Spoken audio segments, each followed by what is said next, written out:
Hello everyone, কেমন আছেন সবাই? তো আজকে আমি আপনাদের জন্য নিয়ে আসলাম রুই মাছ দিয়ে নতুন আলু এবং গাজরের তরকারি রেসিপি। আমি ইচ্ছে হলো নতুন আলু দিয়ে মাছ রান্না করে খেতে, কিন্তু পরে ভাবলাম যে একটু গাজরও দিয়ে দিই। আমার গাজর জিনিসটা সবসময় অনেক পছন্দ। আমি সবসময় এটা শীতে যত সবজি রান্না করি সবকিছুর সাথে আমি একটু করে গাজর দিই। এটা আমার খেতে ভীষণ ভালো লাগে। তো আমি আস্তে, আস্তে করে সবগুলো সবজি ছিলে নিচ্ছি। ছিলে নিয়ে হচ্ছে ৪ ফালি করে আলু, গাজর এগুলোকে কেটে নিচ্ছি। সাথে টমেটো বড়াটাও ছিলে, পেঁয়াজ রসুনটাও ছিলে নিচ্ছি আস্তে, আস্তে করে। তো রান্নাবান্না করতে আমার অফিস থেকে এসে আসলে রান্নাবান্না করা সবসময় বিরক্ত লাগে। কিন্তু খাওয়ার জন্য তো রান্না করতেই হবে। কিছু তো করার নেই। তো আমি এগুলো ধুয়ে নিলাম। ধুয়ে নিয়ে এখন আবার মরিচটাকে ৪ ফালি করে কেটে নিচ্ছি। এখন পেঁয়াজটাকে আমি গ্রেটারের সাহায্যে একদম কুচিয়ে নিব। পেঁয়াজ রসুন দুটোটাকেই কুচিয়ে নিব গ্রেটার দিয়ে। এভাবে কুচিয়ে নিলে একদম বাটা মসলার মতোই হয়।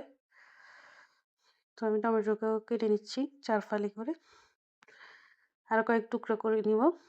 বেশি বড় হয়ে গেছে মনে হলো। তো এই যে আমার মাছটা দিয়ে আমি তরকারিটা রান্না করব। কড়াইতে তেল গরম দিয়ে আমি মাছটার উপর হলুদ, মরিচ, লবণ দিয়ে এখন মাখিয়ে নিব। মাখিয়ে নিয়ে তারপর আমি এটাকে কড়াইতে ছেড়ে দিব। কড়াইতে ছেড়ে দিয়ে এপিঠ-ওপিঠ করে একটু হালকা করে ভেজে আমি মাছটা উঠিয়ে নিব। তারপরে এই তেলের মধ্যে আমি রসুন আর পেঁয়াজ যে কুচিয়ে রেখেছিলাম সেটাকে ভেজে নেব আস্তে, আস্তে করে। তারপর আমি এর মধ্যে হলুদ, মরিচ, লবণ সবকিছু দিয়ে এ মা তারপর মাছটা দিয়ে একটু পানি দিয়ে কিছুক্ষণ কষিয়ে নেব। তো মাছটা কষানো হয়ে গেলে এটাতে পানি দিয়ে মাছটা উঠিয়ে এর মধ্যে আমি হচ্ছে সবজিগুলো দিয়ে দিব। আলু এবং গাজর যে সবজিটা আমি কেটে রেখেছিলাম সেই সবজিটা দিয়ে দিব। দিয়ে আমি উপর থেকে মাছটাকে বসিয়ে দিয়ে এতে আরও পানি দিয়ে দিব। তো পানি দিয়ে আমি এটা ঢাকনা দিয়ে অনেকক্ষণ মানে স্লো আঁচে রান্না করব। তো এরপর আমি একটু যখন ইয়ে হলো তখন টমেটোটা দিয়ে দিচ্ছি। এখন আমি আমার বাগান থেকে ধনিয়া পাতা কালেক্ট করে ধনিয়া পাতাটা দিয়ে যখন তরকারিটা হয়ে আসবে তখন উপর থেকে ছড়িয়ে দিব। দিয়ে এখন আমি তরকারিটা নামিয়ে নিলাম। তো এখন আমি খাবো।